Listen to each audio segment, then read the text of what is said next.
Good morning. Welcome to the Unitarian Universalist Westside congregation in Rio Rancho. I'm Michelle Poyani, your board secretary and service associate for today. Our speaker today is Reverend Dr. Nancy Hitt, our consulting minister. It's great to see those who are here in person and to know that more of you will be joining us later online. We're glad to be able to include everyone, whatever your preferred way of joining us is. Please feel free to mask at your discretion. Hand gel and other supplies are located on the table at the back of the room.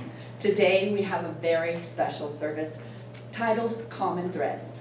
We will be exploring how we celebrate and commemorate our life together.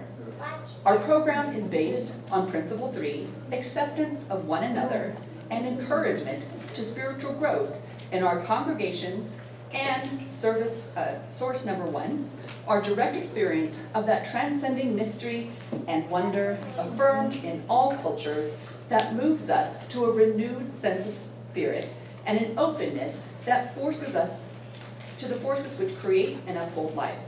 We hope that your experiences here enriches your life in keeping with these.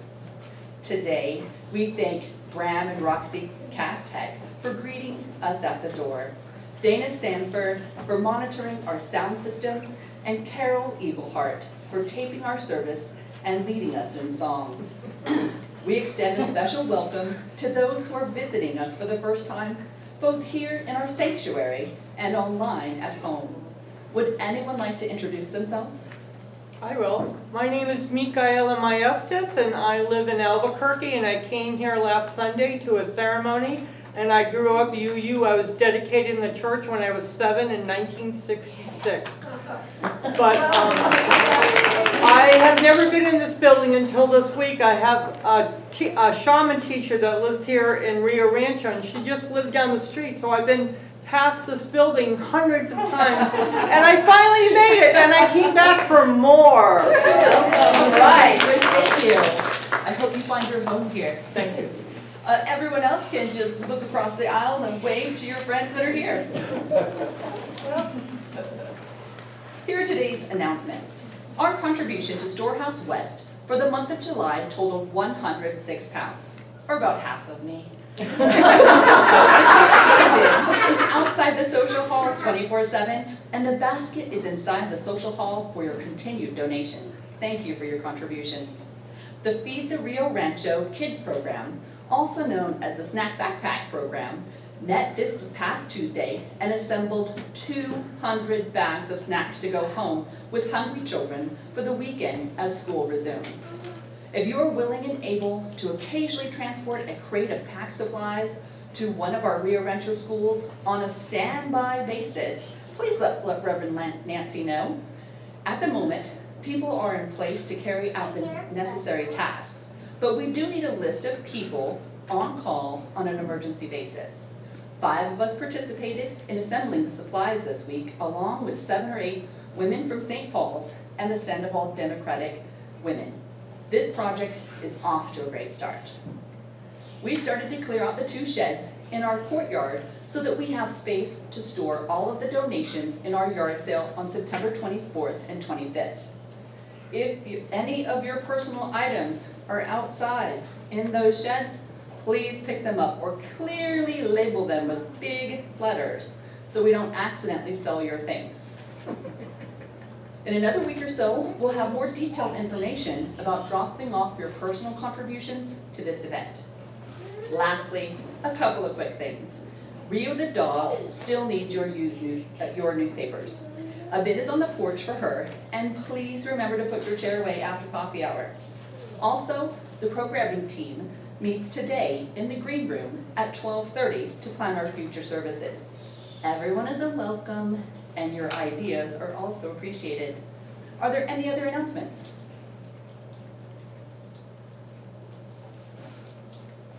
Please stand as you are willing and able to join in the reading of our chalice lighting, found either in your bulletin or on the screen.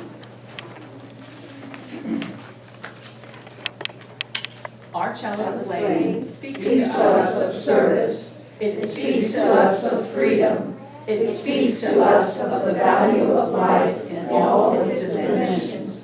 May we perceive the truth it illuminates and weave it into the tapestry of our lives. Shalom and amen. Please join me in our affirmation. Life is a gift. We gather in community to celebrate the glories and the mysteries of this great gift. In the light of truth and in the warmth of love, we gather to seek, to sustain, and to share. Love is the doctrine of this congregation. The quest for truth is our sacrament, and service is our prayer.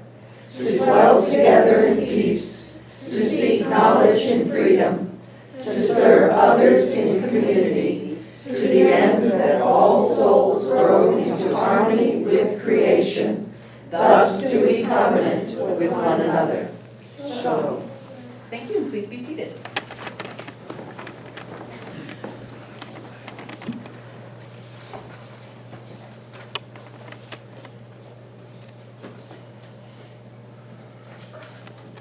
I invite you to notice our chalice flame. It's not a candle anymore. We've been able to go back. There is now 91% alcohol available, which disappeared at the beginning of the pandemic, and so we could not use our customary light source, but we have a new wick, and it's burning away over there, so it's good to see signs of what we think of as normalcy back. I invite you now to sit back in your pew, your chair if you are at home, and join me in a quiet moment. Center yourself in your inner space.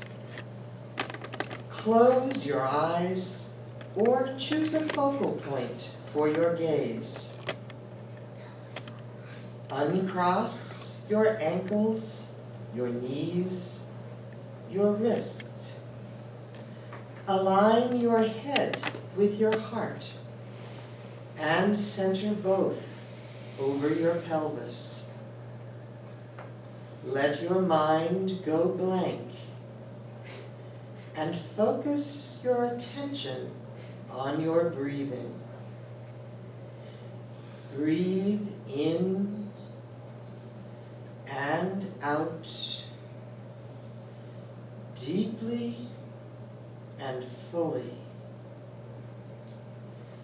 Inhaling life, exhaling tension. In and out, and in and out.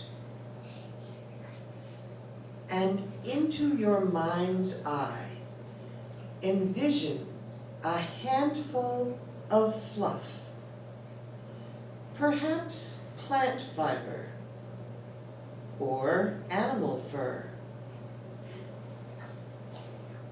Perhaps it is silky or maybe rough.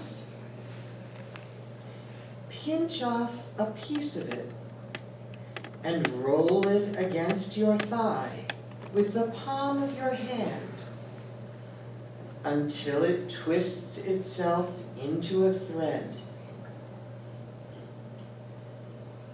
Pull off another piece and twist it in with the ends of the first. Rolling it again with the palm of your hand against your thigh. Continue the rhythm of plucking and twisting and rolling your thread. As it gets longer, examine its color, its heft. Is it delicate or strong? Is it evenly spun or irregular and nubby? Continue to spin the thread of yourself. envisioning where it will take you, what you will make of it. Will you share it or loan it? Will you make something new with it? Or perhaps repair something old and treasured? Notice the changes in the thread as you spin it, and begin to wind it gently around your other hand, collecting the length of it in loose coils. When you have gathered it up, transfer it off of your hand and hold it gently to your heart, knowing that you have the capacity to create and to protect your inner self. Tuck it into a safe place in your mind and return your focus to your breath. Breathing in and out, and in and out. Returning your attention to the here and now. And when you are ready, open your eyes. Shalom.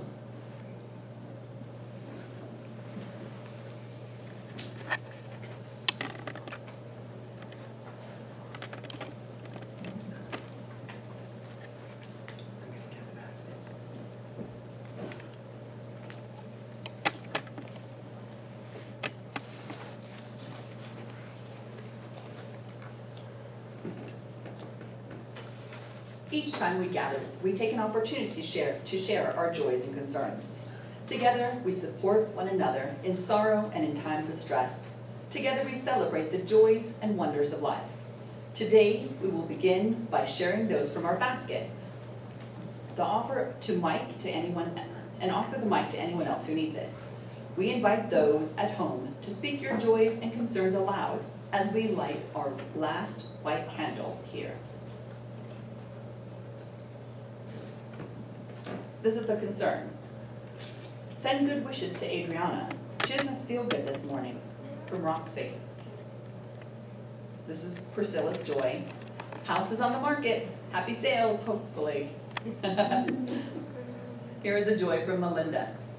Celebrating Her stepmother. stepmother's 79th birthday today.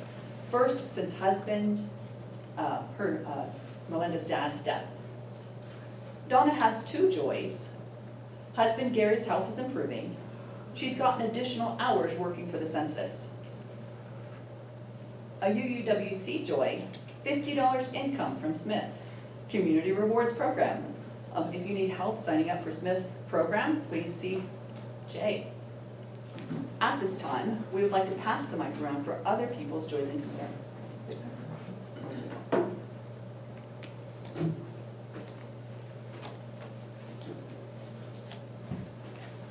Thank you. This is a little bit long, so I hope you'll bear with me, but tomorrow's my birthday, and that makes me a Leo, and my cousin sent me, or gave me as a present, a big long writing about what that means astrologically. And today is a day called Lionsgate, which I've never heard of before. And so this is the response that I wrote her. I said, thank you for the beautiful message about Lionsgate. Although the astrological information was beyond my understanding, really, truly, I love the message of light radiance, courage, and, and hope, both on a personal and global level. As we awake on this morning, enveloped in the haze of a world on fire, with the sun a magenta disk in the sky, it is good to think about the possibilities of humanity rising to the task of healing and caring for our Mother Earth. It will indeed take, quote out of what she sent me, heart-centered living in harmony and balance, end quote. May the crises of the times we are living through give us strength and understanding as we undertake the tasks before us. Happy birthday.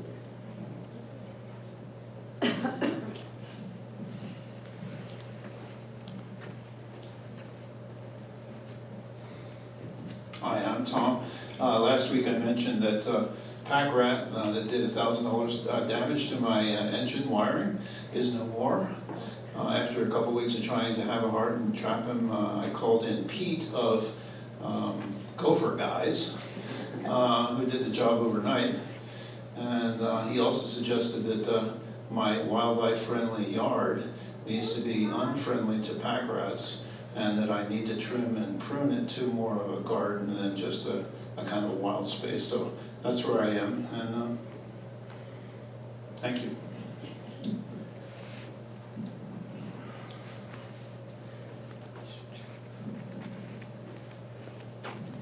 I have a great joy because in-person school started again, and all of my first picked electives and classes I got.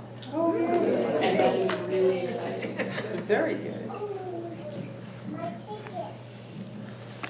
Our son, Samuel Adam, who just graduated from his technical school in the Air Force, came here for a week. He left today for his 2-day trip up to South Dakota for his first base. Safe travels. Anyone or anything else? Yes. This is going to go under announcements. I kind of blew it when you said you had announcements before, but I'm a social activist and organizer of circles. So I currently have a red tent for women ages 12 years old up to 100. And I'm getting a lot of online bullying for having women's circles. So in order to counterbalance that, because everybody wants to get love and acceptance and not be rejected, I'm starting a purple tent on August 22nd. So all genders, all people, all identities have a place to be. So I don't get harassed and people get their needs met and filled. So if you want to come to red tent or purple tent, and eventually we will have green tent for men, you can let me know. Thank you. Thank you. Anyone or anything else? All right, then we will light one last candle for all that still remains in our hearts and minds. I'll do that. All right, well.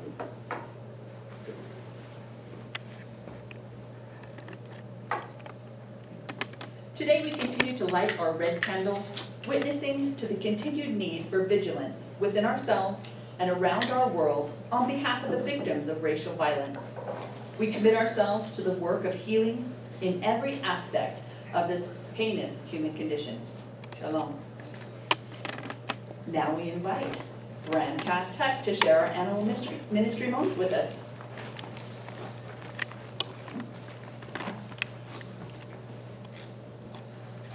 This little puppy says a good laugh and a long sleep are the best cures. Ease up. Don't take yourself too seriously. Fretting over the past fears of the future and the future only waste your mind. Relax, regroup, and take advantage of your best natural medications, smiling and snoring. This little puppy says, you want me to sit? You'd like me to sit. You need me to sit. You're asking me to sit? You're saying louder for me to sit. You're yelling at me to sit. You're begging me to sit.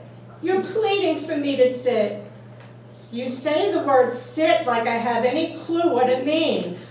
But I love your enthusiasm, and so I jump up and down with joy for the both of us.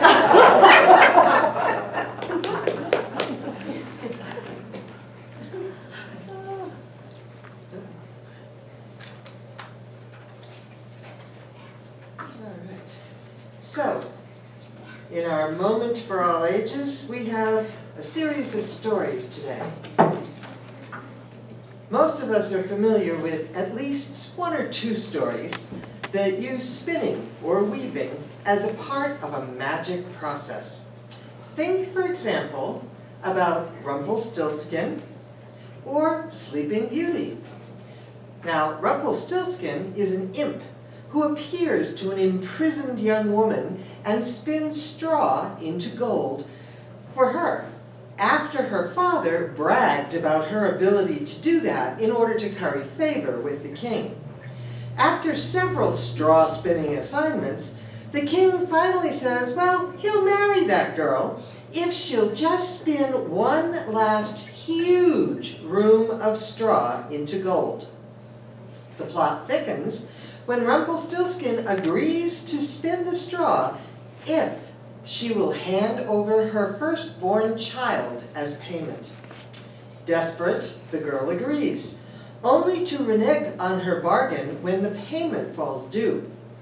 But by chance, she learns the previously unknown name of the magical imp, and so angers him in uttering it that he either runs off in a rage or stomps his feet so hard he splits himself in two, depending on which version of this Germanic tale you are reading. Either way, it's clear that humans cannot spin straw into gold, only magical imps can. It's also clear that you ought not to try to bargain with an imp. The price is too high. Now, Sleeping Beauty involves the treachery of the spinning wheel itself. Princess Aurora pricks her finger on it and falls into a sleep that can only be broken by love's first kiss on her 16th birthday. This fulfilled the prophecy made by Maleficent, the outcast fairy not invited to her christening. In the end, love triumphs. The prince, who had seen her once and been longing for her ever since, manages to reach her bedside and kiss her, waking from an otherwise terminal sleep. Both of these stories suggest that we ought not to mess with magic people. We particularly ought not to hurt their feelings. In both of them, spinning plays a part in determining the course of human life. And then there is, of course, Charlotte, of Charlotte's Web. Charlotte is a spider who uses her creative gift for weaving to save her friend, Wilbur the pig's, life. She weaves her web with complimentary things about Wilbur written into it, which so impress the farmer who owns him that Wilbur's invitation to be dinner goes unanswered. Again, a little bit of magic weaving changes the course of a life. Now, the oldest stories of spinning and weaving live in the land of myth, predating Rumpelstiltskin and Sleeping Beauty and Charlotte's Web by eons.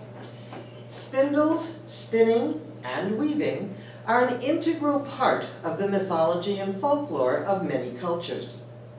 Plato compares the axis of the universe to the shaft of a spindle with the starry heavens as the whorl of his republic. The Bible mentions spindles and spinning. Spider-Woman, a goddess in Navajo culture, taught the people the art of spinning.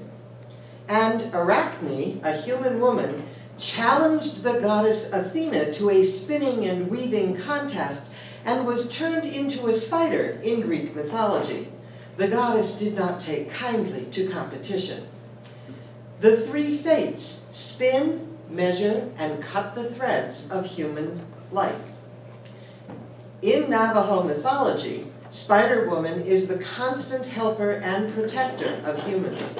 She helped to construct the first loom and then taught women how to weave. For the Hopi, grandmother spider is the creator of humans. When called upon, she will help people in many ways, giving advice, providing medicinal cures. Spider grandmother is seen as a leader, a wise individual who represents good things.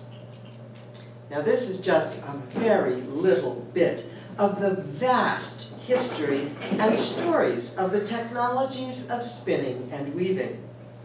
I've spoken about spinning here for the most part because humans had to learn to spin a strong thread before weaving cloth was possible.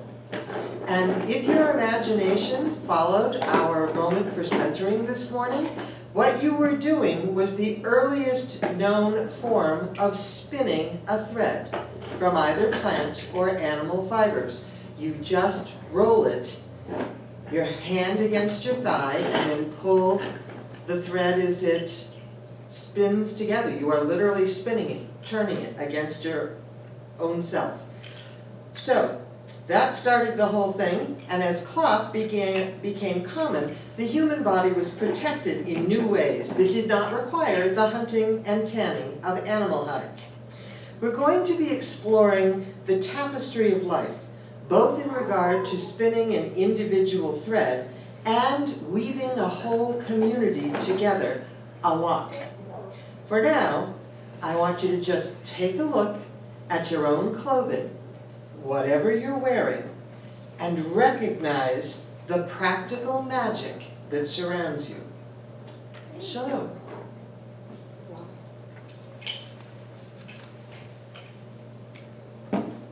Our gifts of love and commitment offer every person an opportunity to contribute to our community in whatever way they are able.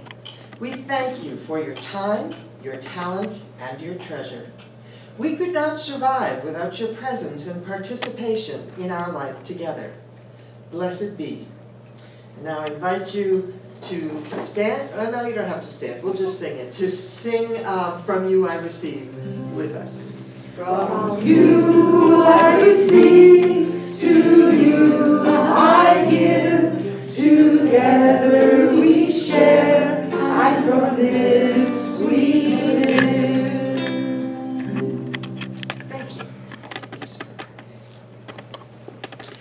Now, we have a wonderful opportunity to sing something I will bet almost, not quite, but probably almost everybody has heard and loved in the past. Hopefully you have an insert with the words to Weave Me the Sunshine, and I'm sure you've figured out by now that we have a theme for today's service. And it has to do with spinning and weaving, so we are on a roll with this. Carol is going to come lead us through this. You've got your words, so sing along as you feel led to. And Peter, Paul, and Mary are going to start, and let's stand as we're able, and sing along with them. Weave, weave me the sunshine out of the falling rain. Weave me the hope of a new tomorrow and fill my cup again. Sing with me. Weave, weave, weave me the sunshine out of the falling rain. Weave me the hope of a new tomorrow and fill my cup again now. Weave, weave, weave me the sunshine out of the falling. Weave me the hope of a new tomorrow and fill my cup again. They say that the tree of loving shine on me again grows on the bank of the river of suffering. Shine on me again.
And what most of you couldn't see was the song and dance choir we had in the center aisle. It was great, seriously. Absolutely. So, 2 weeks ago, I stood in this very spot and shared with you some very serious information. I told you that I have been reading UU critiques of UU churches and UU ways of doing things in general. The bottom line, evident from almost the beginning of our denomination's existence, is that UUs like to live in our heads. We are all about ideas. We will fight to the death, if we don't just up and leave first, for the right to think anything we want. We are not about to put up with dogma or doctrine or anyone else telling us what to think, what to believe. That's a strength, and it's also a hazard to our health.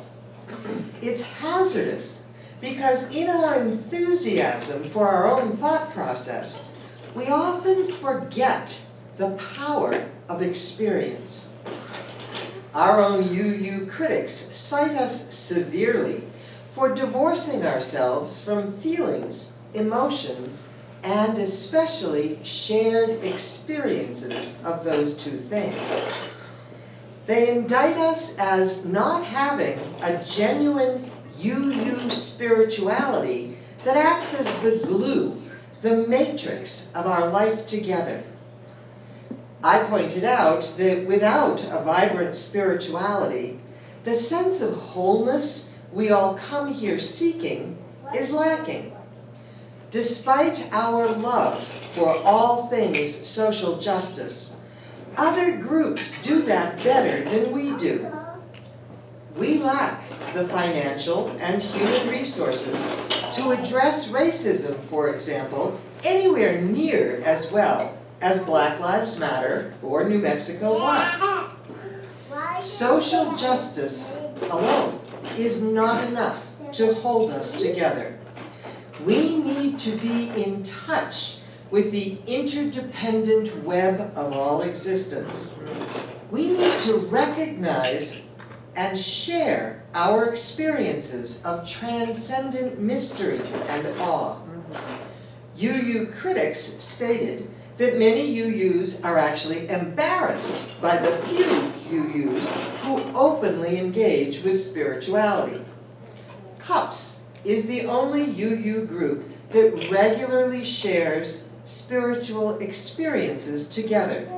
And in many UU churches, they're relegated to non-mainstream hours and activities lest they embarrass the rest of the congregation. Here at Westside, we're not guilty of that. We just don't come to the services they're leading because it's not our thing. This is harsh. The fact that our founding forebears said the same thing, minus the bits about the pagans because they didn't have them then, doesn't make it any easier to hear or to respond to. The fact that most of us recognize the truth in these statements makes it even worse. We want to survive, we want to thrive. We are here with a purpose, and we want to pursue it. So this critique is really harsh. Let me tell you a personal story that occurred in the ancient time of 1974. In 1974, my husband and I got married, and we got our first apartment. We lived outside of Boston, so the summers were hot and horrendously humid. To cope, because air conditioning was an unknown luxury in old two-family houses back then, we bought a fan. And not just any fan, but a fan that was about 4 feet tall on a large metal frame. And the fan itself was huge. It was at least 2 feet across. It had 3 speeds: low, medium, and ready for takeoff. It was amazing. The best fan ever. Even low speed was powerful, We could sleep at night now. The powerful hum of that motor provided a dense background of white noise and an even flow of cooling air. It was fantastic, all puns intended. It was amazing. It was driving our landlord nuts, which we didn't know until he showed up at our door with an 1.5 inch thick rubber mat in his hands. He explained that the vibrations from our fabulous fan were keeping him and his wife up all night. He was pretty sure, he said, that he knew what was making the noise, so he didn't want to ask us to get rid of the fan. He knew that we needed it. We lived on the top floor. We assured him that we understood they needed their sleep. We'd do something about it, even if we weren't quite sure what that would be. Which is when he handed us the rubber mat. Here, he said, try this. I think it will work to absorb the vibrations of the fan on the hardwood floor. As we thanked him, he went on to explain that he had been taught from yay high all the way up that it was never okay to complain and expect someone else to fix the problem. So he'd waited to mention our ready-for-takeoff fan noise until he literally had a potential solution in hand. It worked. He and his wife started to get a good night's sleep again, and my husband and I continued to sleep soundly and comfortably, albeit with a little bit of less white noise background. But I've never forgotten what he said. You can't complain or critique something unless you have something to offer to fix the problem. Otherwise, you're just whining. So today, I want to share with you my proposal for how we as a congregation can respond to both the historic critique of UUs by UUs and more recent evaluation and criticism as well. Now you are free to accept it, to reject it, or to just ignore it. But at the very least, I am hoping that you will join me in an extended conversation about it. But whatever, it's up to you. After reading the literature that I did and preaching that previous sermon, I have given serious thought to how this congregation, not just any UU congregation, but Westside, UUWC, how we can embrace some kind of spiritual practice that will bring us together as a community without ever losing our individuality. And whatever that is, it needs to make sense for both atheists and pagans and everyone else in between. Now, the literature cited 3 aspects of effective spirituality: myth, symbol, and ritual. How can we do that in a way that respects our intellect and our experience? Now, myth refers most often to sacred story, often stories of creation or the founding of a community. UUs don't have this the way other religious traditions do, because we're latecomers on the historical scene, and the days of mythic events, frankly, are long past. We don't have a single story that we prize above all others, nor do we want to. So that one's going to be difficult for us to deal with.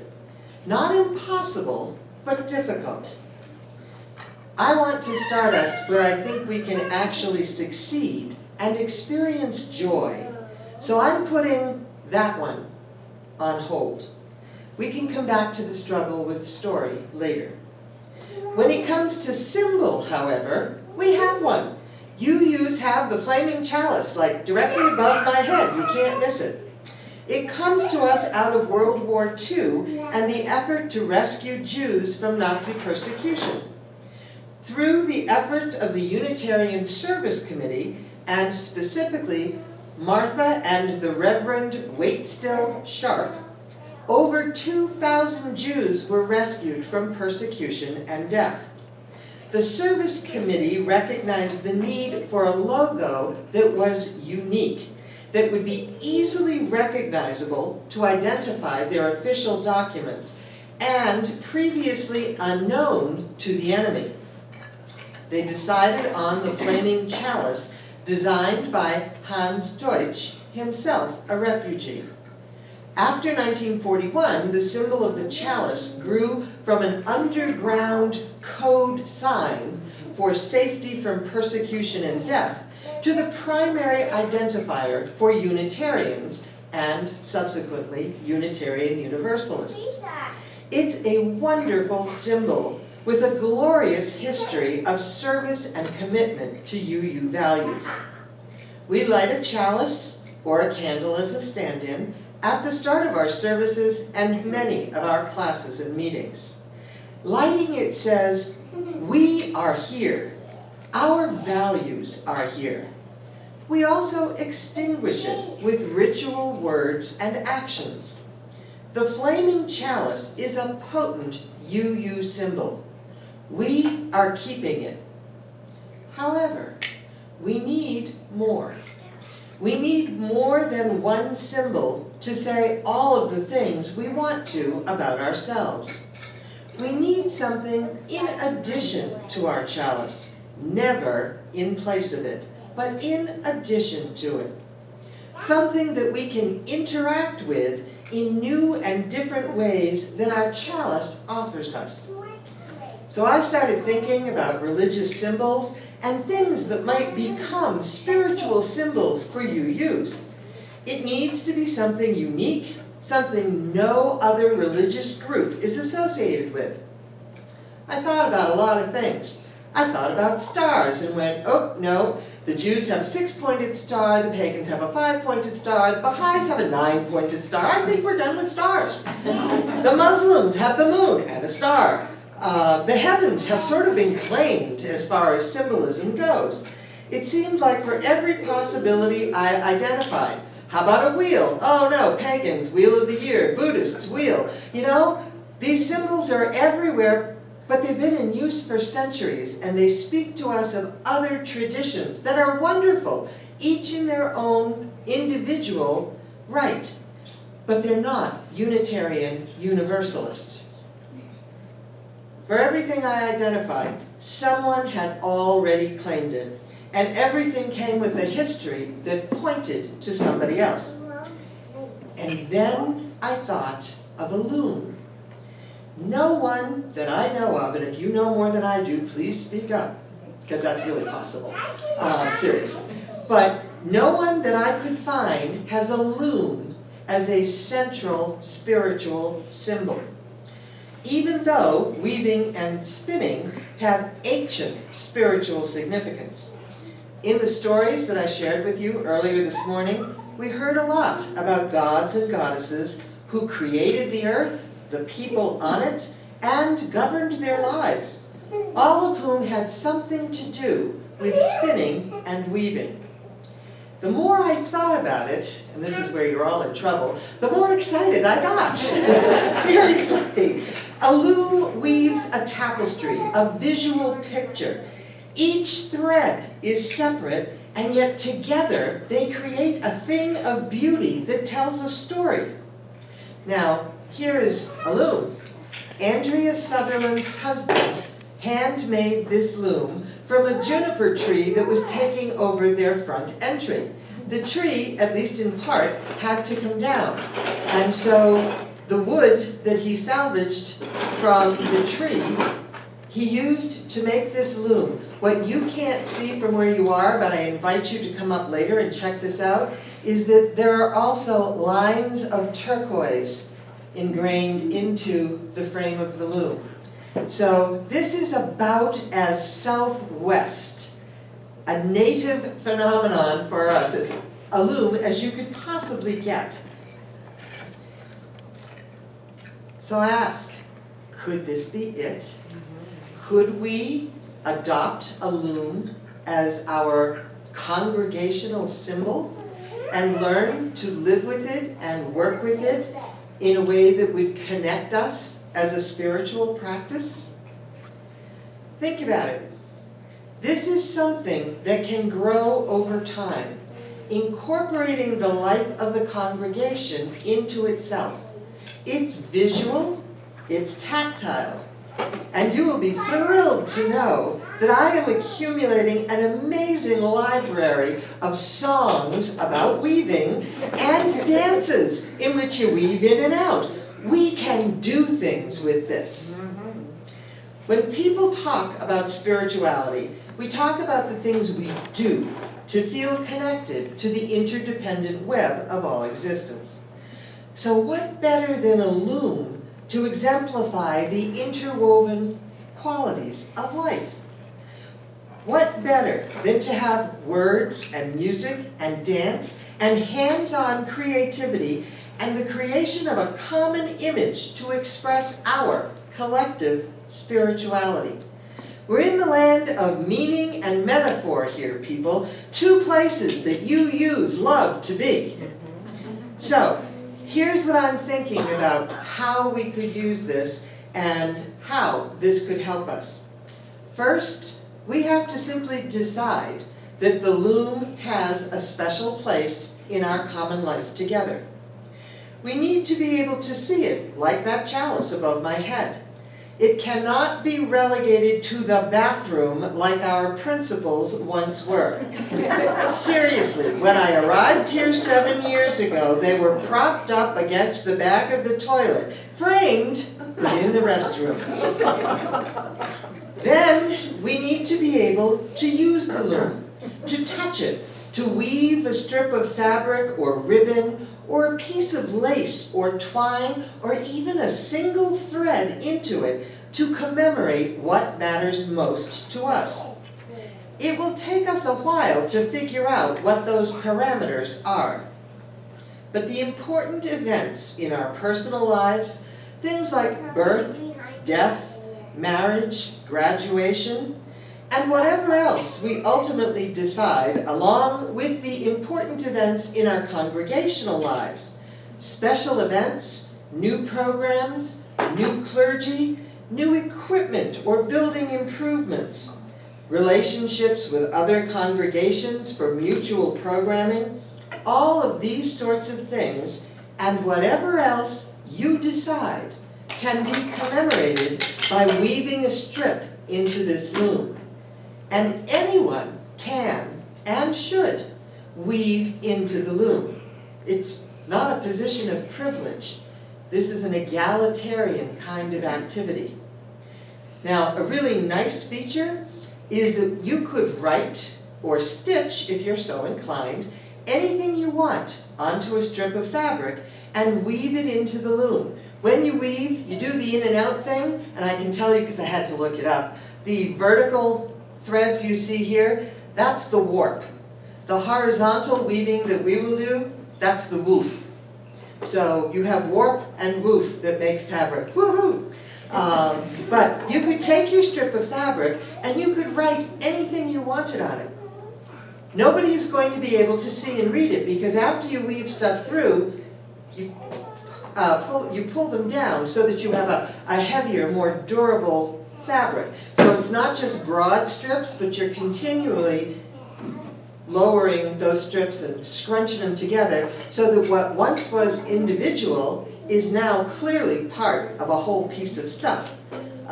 So you could stitch stuff on it, you could write stuff on it. I will tell you that the ribbon I tried writing on this morning, I tried using a laundry pen. It's made to write on fabric, and it bled and got fuzzy all over it and didn't really look good. So I don't know. We may be able to find some kind of pen or marker that's easier to write with, you know, if you decide that we should do this. So we could do a number of things with this. This is not a private thing, although if you were interested, we could create little mini looms for home individual use. It's got potential, which would be a visible reminder of how we are a part of the interdependent web of all existence. Maybe we could set up regular occasions or a cycle of adding to the loom. For example, think about when we receive new members into membership. That's a perfect occasion to invite each one of those people to weave their own strip into the tapestry of our life together. When we participate in the Interfaith Thanksgiving service, along with the Presbyterian Church and St. Francis and St. Paul's and all those other saints and churches out there that we do, we could bring this. It would be a very unique contribution and moment in the service. But I would be proud to inform the other clergy that, hey, guess what? We're bringing this. I think it would be cool. I suggest we also, you'll notice there's a book on the table. I've already been asked, what's the black book for? So I'm going to tell you, the black book, I think we need to keep a record and a date and signature for each person and at least a one-line sort of explanation for each strip that we put in. So we have a collective story, and I'm not suggesting at all that anyone become emotionally vulnerable in a logbook, but just, you know, for example, my son, hopefully COVID notwithstanding or preventing, is going to be out here in October, and I get to do his wedding. On the top of the mountains, again, hopefully. So I would be happy to take a strip and record in the logbook, let's see, it's October, so it's 10/8/21, and marriage of Jeremiah and Jordy, and my name, that I just put in a strip for that. You know, that's just one example of ways in which we could use it to mark major events in our own lives. Not joys and concerns stuff. We keep joys and concerns, we do that on an ongoing basis. This is a ritual that works for us and helps us to stay connected in a more daily life kind of way. But major events in our personal lives, in our life together, could easily be incorporated into the loom. So I'm thinking maybe Adia's strip is pink lace. Maybe Dana's has poetry written in it. You will notice, I can't resist. See what I found? Guess who this might fit? And Bram already told me, she saw it, and yeah, it's cool. And it's not limited to Bram and Roxy, nor must they use it, but it just made me think of them. So there are lots of ways in which we could work with this in terms of structure and style and the occasion and the meaning. And I'm asking, can you imagine this? You know, as you sit here and you think about this, can you imagine how this would be to live with this in front of us and to contribute to it on a regular basis and to record whatever those events were that we decided were to be commemorated as part of our congregational life in this way? I can. But that's the scary part of being me. I can imagine all kinds of things. So, you know, I need to know whether or not you're on board with this. Now, I want to say that UUs have a history of creating what is meaningful to us based on recognizing a specific need in a specific congregation for it. For example, our flower communion came from Reverend Norbert Čapek in Prague, Czechoslovakia, in 1923. He created that ritual for his congregation so that they would feel more together and be more connected. We and many other UU congregations still celebrate that. It was the first thing we did when we met back here on site after the pandemic. Developing a spiritual practice with the loom has the potential to do the same thing. It would be ours as we defined and designed it. It would involve all of us. It would also involve exploring a whole lot of the interdependent web of all existence, itself an image of web and weaving. From science to the arts, there are lots of connections with weaving as an image for life. And I know this is going to run late, but you're just going to have to humor me here because this is important. I discovered a whole, at least new to me, kind of poetry. Are you ready for this? Have you ever heard of a pantoum? Show of hands. Dana's nodding his head, yes. Okay, Dana's our resident poet, and Stacy. Okay, A pantoum is poetry that is written in 4-line stanzas that weave in and out of the poem in regard to both meaning and the literal words. So in one verse, the second and fourth lines become the first and the third lines of the next verse. And it continues that way until there's no limit on length, until the end of the poem. So it weaves the poem together. We have written poetry before here in a Sunday morning service. I think we did haiku a few years back. We could try our hand at this. There are all kinds of creative things that we could do that would be a form of expression and of gathering and weaving us together at the same time. So bottom line, I need you to think about this really, really seriously. If we do this, or anything else like it, it cannot be a one and done phenomenon. We need to commit for the long haul, to let this become a part of us. Now I know that's asking a lot. Any commitment to mastering a new practice is. But I think we're worth it. So to give you just a brief idea of what this could be like, Carol is going to come up and lead us in the song that's printed in your bulletin, We Are the Web, while Jay and Steve weave this. In the pandemic, this is as close to rainbow as you can get. Seriously, it's really pretty, but it's not the traditional rainbow, but I'm pretty sure we're not a traditional congregation, so I'm thinking this is okay. So they are going to weave this, Steve as our current board president, Jay as our sole remaining board person next year. So we have passed into future, and I'll get out of the way so we can sit.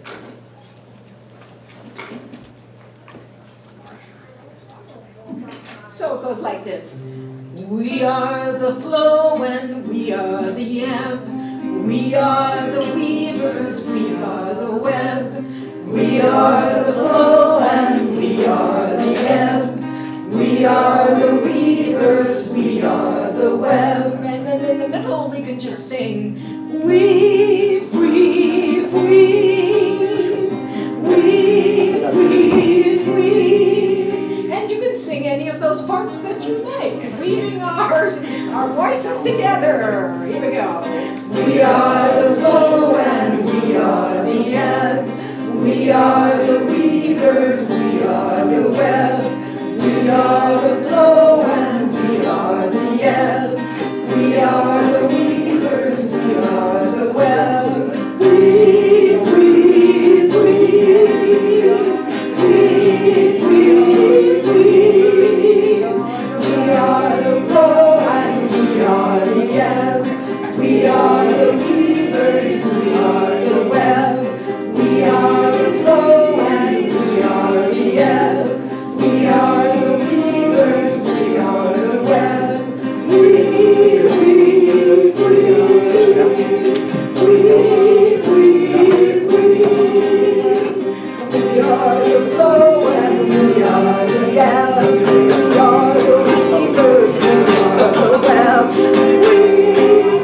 weavers, we are the web. Weave, weave, weave. Weave, weave, weave. We are the flow and we are the ebb. We are the weavers, we are the web. Thank you. Thanks, Carol. You know, I could hear it in my head as a round. We could do this. So, your bulletin says congregational response as time allows. Time is not allowing. Time is never my best friend. However, we have coffee and tea, etc. There are even, a gift from the backpack program people. They left us a whole bunch of cookies and stuff out there, so you can munch, you can sip, and we can talk about this. I will talk with anyone at almost any hour of the day or night who would like to pursue this. So please let me know. And at this point, if you would stand as you are able.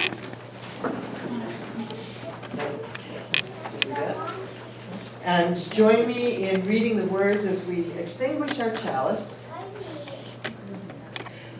Our flame is extinguished, yet its heat and light remain within us, illuminating the tapestry of our lives and filling us with passion. May we continue to weave the story of our lives as we co-create our world together. Shalom and blessed be. May you know yourself to be an invaluable part of the interdependent web of life. May you embrace the meaning and purpose, the thinking and feeling of the transcendent awe in your life, and experience wholeness. Shalom and amen. And now if we turn and sort of face each other, we will sing our farewell song. The words are in your bulletin if that's helpful. Are we good? Okay. Go now in peace, go now in peace. May the spirit of love surround you everywhere, everywhere you may go. Go to the social hall.